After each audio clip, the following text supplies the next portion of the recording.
말씀으로 시작하는 축복의 하루, 오늘은 6월 20일 토요일입니다. 우리에게 주신 하나님 말씀은 요나서 1장 1절부터 10절까지의 말씀입니다. 오늘 구약성경 요나서로 넘어왔습니다. 1장 1절부터 10절까지 말씀 함께 합독하도록 하겠습니다. 여호와의 말씀이 아미떼의 아들 요나에게 임하니라. 이르시되 너는 일어나 저 큰 성읍 니느웨로 가서 그것을 향하여 외치라. 그 악독이 내 앞에 상달되었음이니라 하시니라. 그러나 요나가 여호와의 얼굴을 피하려고 일어나 다시스로 도망하려 하여 요바로 내려갔더니 마침 다시스로 가는 배를 만난지라. 여호와의 얼굴을 피하여 그들과 함께 다시스로 가려고 뱃삭을 주고 배에 올랐더라. 여호와께서 큰 바람을 바다 위에 내리시매 바다 가운데 큰 폭풍이 일어나 배가 거의 깨지게 된지라. 사공들이 두려워하여 각각 자기의 신을 부르고 또 배를 가볍게 하려고 그 가운데 물건을 바다에 던지니라. 그러나 요나는 배 밑층에 내려가서 누워 깊이 잠이 든지라. 선장이 그에게 가서 이르되 자는 자여 어찌함이냐. 일어나서 내 하나님께 구하라. 혹시 하나님이 우리를 생각하사 망하지 아니하게 하시리라 하니라. 그들이 서로 이르자 자 우리가 제비를 뽑아 이 재앙이 누구로 말미암아 우리에게 임하였나 알아보자 하고 곧 제비를 뽑으니 제비가 요나에게 뽑힌지라. 무리가 그에게 이르되 청하건대 이 재앙이 누구 때문에 우리에게 임하였는가 말하라. 네 생업이 무엇이며 네가 어디서 왔으며 네 나라가 어디며 어느 민족에 속하였느냐 하니 그가 대답하되 나는 히브리 사람이요 바다와 육지를 지으신 하늘의 하나님 여호와를 경외하는 자로라 하고 자기가 여호와의 얼굴을 피함인 줄을 그들에게 말하였으므로 무리가 알고 심히 두려워하여 이르되 네가 어찌하여 그렇게 행하였느냐 하니라. 아멘.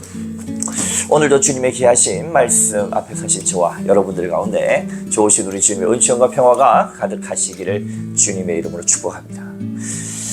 이 요나서 굉장히 유명한 말씀이죠. 구약의 성경 말씀 중에 요나서만큼 또 유명한 말씀이 어디에 있겠나 싶을 만큼 물고기 뱃속에 사흘간 들어있었던 요나의 이야기는 정말 신비롭지만 많은 사람들이 알게 되는 이야기가 또 배경이 되는 이야기입니다.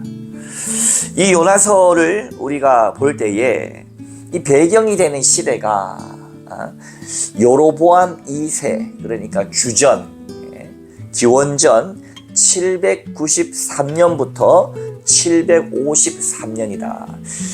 기원전은 숫자가 줄어드는 것이 역사가 흐르는 거잖아요. 기원전 0이 돼야 그 다음에 AD 예수님 오신 후 1년 2년이 되는 거니까 793년부터 줄어들어서 753년 여로보암 2세가 다스리던 그 당시에 북이스라엘에 활동했던 선지자다 이렇게 표현할 수 있죠. 793년 753년 제가 이 숫자를 자주 말씀드리는 이유는 이 숫자가 줄어들어서 역사가 흐른다고 했는데 북이스라엘 지금 남북으로 갈라져 있는 이 북이스라엘에 멸망한 때가 언제냐면 722년입니다. 멸망을 향해서 달려가지만 아직 그 멸망의 기운이 그렇게 올라온 때는 아니에요. 이때는 언제냐? 이 아수르라고 하는 제국, 오늘의 이 시대적 배경이 되는 니느웨라고 하는 곳. 하나님이 이제 요나에게 임해서 니느웨로 가라 했는데 이 니느웨가 나중에 이 아수르의 수도가 됩니다만 이 아수르의 큰 성읍입니다. 이 니느웨로 가서 하나님의 심판을 전하라라고 하는 이 하나님의 말씀이 이 요나에게 임했는데 그것을 거역했죠. 왜 그런가?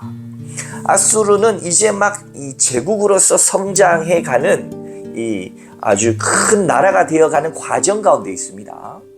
그러니까 이 아수르가 자신의 영토와 이 큰 제국으로 가는 길에 얼마나 주변국들을 괴롭히고 사악하게 대했는지 그 명성이 자제하단 말이에요. 그런데 오늘 말씀 보니까 1절 이하 한번 봅시다. 여호와의 말씀이 아미떼의 아들 요나에게 임하였다. 이르시되 너는 일어나 저 큰 성읍 니느웨로 가서 그것을 향하여 외치라. 그 악독이 내 앞에 상달되었음이니라 하시니라. 그러니까 요나에게 하나님의 말씀이 임했다. 선지자니까요. 하나님의 말씀을 대언하는 선지자에게 하나님의 말씀이 임한 사건은 굉장히 큰 사건이죠. 그래서 이 악독한 아수르의 니느웨에 가서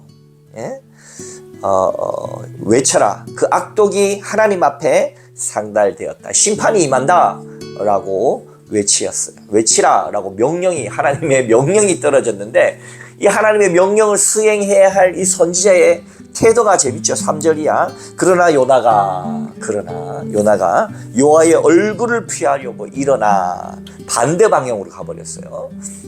니느웨가 동쪽이었다면 이 반대 방향 다시스는 서쪽으로 가버린 겁니다. 서쪽으로 다시스로 도망하려 하여 요바로 내려갔더니, 요바라고 하는 항구가 있는데 그 항구를 통하여서 반대길로 가버린 거예요. 하나님의 얼굴을 피해가지고 하나님의 말씀을 대언하고 말씀을 맡은 자로서의 사실 이거 거의 죽어 마땅한 죄를 지금 요나가 하는데, 지금 범하는데, 여호와의 얼굴을 피해가지고 그들과 함께 다시스로 가려고 백삭스를 주고 배에 올랐더라. 와, 하나님의 말씀을 정면으로 지금 거절한 거예요. 대적한 거예요. 여러분, 이 정말 재밌는 장면이죠. 하나님의 말씀을 대언해. 왜 그랬겠는가? 말씀드렸던 것처럼 이 아수르 니느웨는 생각만 해도 지긋지긋한 거예요. 우리나라의 감정으로 치면 일본하고 마찬가지입니다. 일제 치하에서 얼마나 많은 고통과 압제를 당했는가, 우리가 역사책을 통해서 우리 이 민족의 근간에 얼마나 지금까지도 그 미움이 흐르고 있잖아요. 특별히 축구, 지금 월드컵 진행 중인데 모든 축구가 재밌다고 하지만 특별히 한일전이 맞붙으면 절대로 잠을 안 잡니다. 별로 축구를 좋아하지 않는 사람들도 한일전은 꼭 봅니다. 그만큼 이 요나가 가지고 있는 아수르에 대한 악감정이 많은 거예요. 지긋지긋한 나라, 악한 나라라고 하는 게. 그래서 하나님의 말씀이지만 그 말씀만은 내가 못 듣겠다. 내 목이 달아날지언정 하고 딴 길로 가버린 거예요. 그랬더니 하나님께서 그 다음 4절에 어떻게 하셨습니까? 큰 바람을 바다 위에 내리심에 바다 가운데 큰 폭풍이 일어나 배가 거의 깨지게 된지라. 거기 많은 선원과 선장과 또 이 다시스로 가는 이 길에 하나님께서 큰 바람을 바다 위에 내리셨다. 배가 깨질 지경이 됐다. 목숨이 위태위태하게 됐다. 그러니까 5절에 사공들이, 그 배에 있던 사람들이 두려워해서 각각 자기의 신을 부르면서 또 이 본인이 생명을 살고 싶으니까 이 배를 가볍게 하기 위해서 짐들을 다 바다에 집어 던지기 시작해요. 아주 급박한 상황이 펼쳐졌죠. 그리고 각자 자기가 믿는 신을 향해서 소리치면서 구해달라고 하는데, 요나 모습 한번 보십시오. 5절 끝에 그러나, 계속 그러나가 붙네요. 그러나 요나는 배 밑층에 내려가서 누워 깊이 잠이 든지라. 이 잠이 올 수 있는 상황이 아닐 텐데 완전히 그냥 다 포기해버리고 내려놓고, 내가 죽었으면 죽었지 절대로 하나님의 말씀을 내가 수행할 수 없다. 다른 민족도 아니고 이가 부득부득 깔리는 이 아수르의 니느웨는 내가 결코 갈 수 없다. 이런 여러분, 요나서 굉장히 재미있는 책입니다. 그러자 이 배의 선장이 6절에 이 요나가 그런 상태에 있는 걸 알고 갔어. 자는 자여, 누군지도 모르니까 자는 자여, 어찌해서 이렇게 했냐. 일어나서 너의 하나님께 구하라. 혹시 너의 하나님이 우리를 생각하사 망하지 아니하게 하시려. 선장은 지금 배가 막 곧 깨질 것처럼 폭풍우가 치니까 얼마나 급박한 상황입니까? 한 명이라도 더 손을 거들고 한 명이라도 구해야 되지 않겠습니까? 이 하늘을 향해서, 자기가 믿는 신을 향해서. 오히려 하나님을 믿지 않는 이 선장이 말이에요, 오히려 하나님 찾으라고 말하는 이 모든 상황이 굉장히 재밌고 아이러니합니다. 그러면서 이것만으로 안 되니까 이 사람들이 서로 의논하기 시작하는 거예요. 그렇게 외쳐도 안 되고 배를 가볍게 해도 안 되니까 무슨 수를 써야 되잖아요. 7절에 그들이 서로 이르되, 자, 우리가 제비를 뽑아 이 재앙이 누구로 말미암아 우리에게 임하였나 알아보자 하고 곧 제비를 뽑았는데, 당연히 누가 뽑혔겠습니까? 스토리상 요나가 딱 뽑힌 거예요. 딱 걸린 거예요. 딱 걸린 거예요. 나 모두가 지금 만신창기가 되고 맞아요. 어려워서 막 벌벌벌 떠는데 혼자 저 배 위층에 가서 잘 수 있는 상황입니까?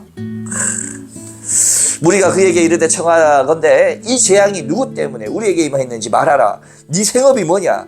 네가 어디서 왔냐? 네 나라가 어디냐? 네 어느 민족에 속했느냐? 이제 추궁하기 시작하는 거예요. 검찰권이 발동되기 시작한 거예요. 검찰권이 수사가 시작된 거예요. 그러니까 이제 마지못해서 요나가 9절 10절 오늘 본문 마지막에 대답을 합니다. 그가 대답하되, 선지자잖아요. 하나님의 선지자. 나는 히브리 사람이요 바다와 육지를 지으신 하늘의 하나님 여호와를 경외하는 자로다. 내가 선지자다 라고 딱 밝히는 거예요. 네, 보통 사람이 아니고 나는 신을 모시는 사람이다. 근데 그 신은 어떤 신이냐? 바다와 육지를 지으신 하나님의 하나님, 하늘의 하나님 여호와 야훼 하나님을 경외하는 사람이다. 신령한 사람이다. 자기가 여호와의 얼굴을 피함을 인주를 그들에게 말했어. 내가 왜 하나님의 말씀을 거역하고 이렇게 가는지에 대해서 밝힙니다. 그랬더니 무리가 알고 심히 두려워하여 이르되, 어째서 그렇게 했냐? 너 때문이다. 선지자는 하나님을 거역하고 하나님을 지금 믿지 않고 거역했는데 오히려 이방 사람들이 하나님을 더 두려워하고, 왜 그랬냐? 하나님 말 좀 듣지 하고, 이 상황 자체가 코미디 아닙니까 여러분? 코미디. 너무 재밌지 않습니까? 사랑하는 여러분, 삶의 폭풍우, 우리 삶에 닥치는 폭풍우, 고난과 환난 속에서 우리가 깨달아지기를 원합니다. 하나님 좀 가만히 계세요. 우리가 하나님을 믿는다고 하지만 하나님의 종이 아니라 하나님을 부리려고 해요. 하나님의 팔을 꺾어서 내 마음대로 하려고 해요. 내가 다른 건 다 용납해도 하나님인데 이거 용납 못합니다. 하나님은 그런 하나님이 아니시죠. 내가 할 수 있는 것 오직 감사와 기도뿐.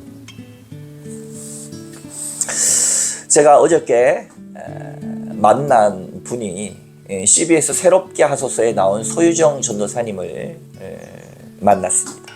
제 프로에도 출연도 하셨고, 또 출연하셨을 때 전주 시내의 현숙한 여인이라고는 생활 한복을 디자인하고 직접 만드시는 대표이기도 하신데, 한번 방문하기로 그때 약속을 했었고, 그래서 우리 온 가족을 데리고 같이 방문했었습니다. 소유정 전도사님은 유튜브에서 검색만 하면 CBS 새롭게 하소서, 제가 보니까 지금 116만 명이 시청했더라고요. 100만 명이 넘는 사람들이 이 소유정 전도사님의 삶을, 굉장히 그 간증의 삶을 듣고 많은 은혜를 받았습니다. 근데 그 간증의 내용이 얼마나 파워풀하고 큰지 얼마 전에 다시 또 촬영을 했어요. 새롭게 하소서에 2번이나 출연하셨고, 이제 곧 6월 22일이 되면 방영이 될 겁니다. 이분의 삶이 얼마나 고난 더하기 고난인지 알 수 없습니다. 주님을 알지 못하고, 비록 미션스쿨을 다니셨지만 주님을 알지 못하고 방황할 수밖에 없었던, 가난하고 찢어지게 가난하고 폭력적인 가정에서 집에 있을 수 없는 형편, 망치와 칼로 아버지가 가정을 다스리는 그 집에 어떻게 있겠어요? 나왔어. 친구 자취방을 전전하고 좀 나이가 들어서는 더 공부할 수 없으니까 말이에요. 야간 학교를 다니게 되고 그러면서 결혼하려고 만난 남자분이 또 조직폭력배, 의처증이 정말 심한 조직폭력배, 그분과의 사이에서 아들을 하나 낳고 아직 결혼하지 않은 상태였지만 같이 동거하면서 사시는데, 이분이 그 의처증이 심한 남편으로부터 심한 목숨이 위태로운 구걸해야 하는 상황까지 가니까 어쩔 수 없이 아들을 데려가고 싶었지만 데려갈 수 없는 상황에 대해서 홀로 도망 나올 수밖에 없는 상황. 그 아들이 보고 싶어서 그렇게 눈물 흘리고 어려워했고, 훗날은 그 삶의 모든 과정과 여정들이 너무 고달팠어. 뭐 안 해본 일이 없을 만큼 모든 일들을 이것저것 다니면서 했지만 생을 마감하려고 높은 다리, 7, 8층 위에 높은 다리에서 뛰어내려. 그때 신천사들이 나타나서 다행히 도로 위에 떨어지지 않고 본인이 정신이 잃은 상태였는데 100m 더 앞서서 그래도 흙이 있는 곳에 떨어졌는데 허리가 부러지게 되고 하반신 마비가 오게 되고 정말 한 사람의 인생으로서는 감당할 수 없는 그런 인생. 훗날에는 신내림을 받아야 된다. 그리고 귀에는 죽어야 한다라는 소리가 계속 들리게 되고, 그 모든 여정의 고난, 이루 말할 수 없는 고난, 하나님을 영접하게 되고, 지금은 가야금 병창 무형문화재 제49호의 이수자, 어려서부터 배워도 그렇게 되기가 어려운데 아마도 그 마음속에 있는 한없는 그런 것들이 하나님이 주신 재능과 맞붙여서 명창의 이수자가 되시고 국악 찬양 사역자가 되시고 생활한복의 대표가 되시고 수필가가 되시고, 또 지금은 전주에서 있는 예수 도든교회라고 하는 곳에서 담임 전도사님이 되시고 내년에 안수 받으신다고 해요. 그래서 저희를 또 다행히 초청해 주셔서 함께 식사 나누고 사진도 찍고, 특별히 우리 기장 마크가 달린 예쁜 한국 문양의 스톨도 또 후원해 주시고 저에게 너무나 감사한, 지금은 완전히 상상할 수 없는 180도 달라진 모습으로 하나님 나라를 섬기면서 하루가 천년처럼 살아가시는 분이에요. 정말 완벽하게 다른 인생을 하나님께서 펼치셨고 세우셨고 이뤄가십니다.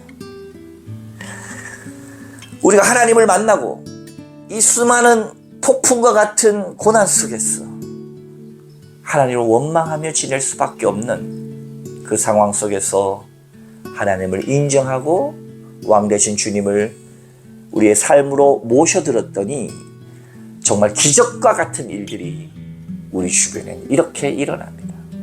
사랑하는 여러분, 얼마나 많은 우리의 인생으로 감당할 수 없는 일들이 우리에 많이 있습니까? 그러나 하나님이 우리의 모든 것의 주인이심을 잊지 마시기 바랍니다. 정말 생각하면 돈도 내게 아니고 자식도 내게 아니고 내 생명조차도 내게 아닌데 내 거라고 착각하기 때문에 하나님을 반역하는 겁니다. 모든 것이 다 하나님의 손에 있는 겁니다. 하나님께서 이끌어 가시기 때문에 우리가 절대적으로 메어 달리고 부르짖고 의지해야 할 분은 하나님 한 분밖에 없습니다. 그렇게 하나님의 주권을 인정했더니 소유정 전도사님의 인생이 정말로 높은 자들, 가진 자들을 부끄럽게 하고 억눌리고 가난하고 힘든 자들의 참 소망의 자리에 세우셨습니다. 사랑하는 여러분, 우리도 정말로 나의 것이 없고 모든 것이 다 하나님의 것임을 우리가 인정하며, 이건 사실이기 때문에 이것을 인정하며 우리의 삶을 하나님께 높여드리고 올려드리고 하루하루 삶 가운데 믿음으로 감당한다면 전혀 완전히 다른 세상이 우리에게 펼쳐지고 하나님의 인도하심이 있을 것입니다. 믿음을 가지고 살아가기 바랍니다. 내 마음대로 하는 것은 내가 주인인 것입니다.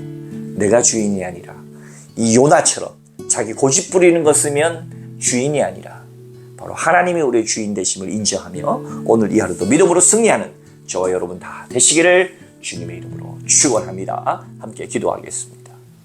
우리의 왕 되신 하나님을 선포합니다. 내 이름으로 된 집이나 차나 은행 계좌가 다 내 것 같지만 어리석은 자여, 그 생명을 걷어가실 때 그것이 착각이었다라고 하는 것을 우리가 알게 되듯이 생명도 자녀도 그 어떤 것도 내 것은 없습니다. 다 하나님의 것이온데 하나님의 말씀과 하나님의 모든 것들 안에 순종하며 우리가 믿음을 가지고 살아가게 하여 주시옵소서. 믿음을 가지고 걷게 하여 주시옵소서. 믿음을 가지고 하나님 의지하고 하나님만 바라보며 하나님께 맡기며 살게 하소서. 그리하여 하나님의 왕되심이 우리 안에 선포되어지고 역사되게 하여 주시옵소서. 감사드리며 우리를 새롭게 하시고 믿음 가운데 이끌어 가시는 예수님의 이름으로 간절히 기도하옵나이다. 아멘.